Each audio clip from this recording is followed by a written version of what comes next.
Hi friends, welcome back to Swami's kitchen. நாம் இன்னைக்கு பார்க்க போகிற ரெசிபி பாசிப்பருப்பு உளுந்தம்பருப்பு வச்சு மெதுவடை பண்ணியிருக்கேன். ரொம்ப டேஸ்ட்டாக, ரொம்ப மேலே கிறிஸ்பியாக உள்ள சாஃப்டாக இருக்கும். ஈவினிங் ஸ்நாக்ஸுக்கு டீ காப்பியோட சாப்பிட்டா ரொம்ப டேஸ்ட்டாக இருக்கும். இது வித்தியாசமான சுவையிலையும் இருக்கும். இதை எப்படி செய்திடலான்னு பார்த்துருவோம். நான் இந்த கப்புக்கு தான் எடுக்க போகிறேன். 1 கப்பு உளுந்தம்பருப்பு, அதே கப்பில் 1 கப்பு பாசிப்பருப்பு. இந்த ரெண்டையும் நல்லா கழுவி 1 மணிக்கூர் ஊற வச்சிடணும். 1 மணிக்கூர் போதும், அதுக்கு மேலே ஊற வைக்க வேண்டாம். பாருங்கள், நல்லா ஊற வச்சாச்சு. 1 மணிக்கூர் கழித்து பார்ப்போம். பாருங்கள், 1 மணிக்கூர்லேயே நல்லா ஊறி வந்து இருக்கும். நம்ம அதுக்கு மேலே ஊற வச்சாக்கி கொஞ்சம் கிறிஸ்பியாக இல்லாமல் பஞ்சு போல் இருக்கும். பாருங்கள், இப்போ நம்ம மிக்ஸி ஜாரை எடுத்து தண்ணியை வடிகட்டிக்கிட்டு இதில் போட்டுருவோம். இதில் 2 பச்சை மிளகாய் போட்டிருக்கேன். அதாவது சின்ன குழந்தைகளுக்கு வாயில் கடிபடும், நம்ம பொடியாக நறுக்கி போட்டால். அதனால் நான் இதை அரைச்சி எடுத்துகிறேன். 2 பச்சை மிளகாயும் உங்களுக்கு காரத்துக்கு தகுந்தவாறு போட்டுவிடுங்க. நல்லா கொஞ்சமாக ஐஸ் வாட்டர் விட்டு நல்லா அரைச்சி எடுத்துருங்க. நம்ம உளுந்த வடைக்கு அரைப்போம் இல்லையா, அதே போல் தான் இதை அரைச்சதை ஒரு பாத்திரத்தில் போட்டுருங்க. இப்போ மீதி இருக்கிறதையும் போட்டு கொஞ்சமாக ஐஸ் வாட்டர் விட்டு தான் அரைச்சேன். ஐஸ் வாட்டர் இல்லைன்னா சாதா தண்ணி விட்டு அரைச்சி எடுக்கலாம். நீங்கள் கிரைண்டரில் அரைச்சி எடுத்தாலும் நல்லாயிருக்கும்.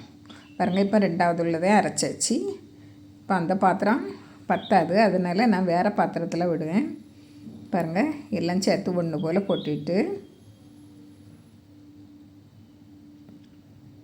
இதில் 1 டீஸ்பூன் உப்பு, இதுக்கு தேவையான அளவு உப்பு போடுங்க. 1 டீஸ்பூன் போட்டிருக்கேன். போட்டு இந்த விஸ்கால் இல்லைன்னா கையால் ஒரு 4 நிமிஷம் நல்லா இப்படி கலந்து விட்டுருங்க. வேகமாக நம்ம சுற்றி அடித்து விடணும். அப்படின்னா நல்லா பஞ்சு போல் உப்பி வரும். அந்த மாவு நல்லா சாஃப்டாக வரும்.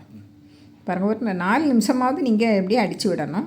எடுத்துகிட்டு இப்போ இதில் 1 பெரிய வெங்காயம் பொடியாக நறுக்குனது, கருவேப்பிலை கொஞ்சம், மிளகாய்த்தூள் நான் நசுக்கி போட்டிருக்கேன், பொடிச்சு போட்டிருக்கேன், இஞ்சியே துருவி போட்டிருக்கேன், கொத்தமல்லி கீரை கொஞ்சம் நிறைய போடுங்க. இப்போ அரிசி மாவு 2 டேபிள் ஸ்பூன். நம்ம எந்த கப்பில் பாசிப்பருப்பு உளுந்தம்பருப்பு எல்லாம் எடுத்தோமோ அதில் 1/4 கப்பு போடுங்க. 1/4 கப்பு போட்டு நல்லா கலந்து விட்டுருங்க. நல்லா கிறிஸ்பியாக இருக்கும் அந்த அரிசி மாவு போடுறது. நல்லா நம்ம மெதுவடையோட இது கொஞ்சம் சாஃப்டாக தான் இருக்கும். பாசிப்பருப்பு சேர்த்துருக்கனால ஆனால் நல்லா டேஸ்ட்டாக நல்லா வாசனையாக இருக்கும். இப்போ உப்பு காணாது, கூட கொஞ்சம் உப்பு போட்டு நல்லா கலந்து விட்டுறணும். பாருங்கள், நம்ம வடை தட்டி போடுறதுக்கு தகுந்தவாறு இருக்கணும். அப்படியே வடை தட்டை வரல அப்படின்னாக்கி நீங்கள் போண்டாவாட்டும் போட்டு எடுக்கலாம், நல்லா இருக்கும். இப்போ ஒரு பாத்திரத்தில் தண்ணியை வச்சு கையில் தண்ணியை தொட்டுக்கிட்டு எப்படி உருட்டி நீங்கள் வடை எப்படி தட்டுவோமோ அதே போல் போட்டுருங்க. பாருங்கள், இப்படி கையில் ஒட்டாமல் வரும். தண்ணியில் போட்டு பாருங்கள். இப்போ நல்லா எண்ணெய் காய்ச்ச உடனே ஒரு துள்ளி போட்டு பாருங்கள், உடனே மேலே வரணும். இப்போ நம்ம போட்டுடலாம். இது போண்டா நாங்கள் போட்டாலுமே நல்லா இருக்கும். நல்லா உள்ளே வெந்து அழகாக வரும். பாருங்கள், அப்படியே 1 நிமிஷம் நல்லா வேகட்டு, அதுக்கு முறை திருப்பி போடுங்க.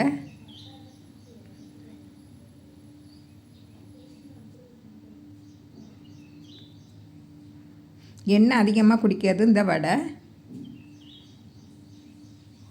நல்லா வேக வச்சு நல்லா கிறிஸ்பியான உடனே எடுங்க. இனிமேல் அடுப்பை கூட கொஞ்சம் வச்சுருங்க. ஹை ஃப்ளேமில் வச்சு நல்லா மேலே கிறிஸ்பியாக வர்றது வரைக்கும் நல்லா பொரித்து எடுத்துடணும். முதல்ல மீடியம் ஃப்ளேமில் இருக்கணும். அப்படின்னா வடையும் நல்லா உள்ளே வெந்து வரும்.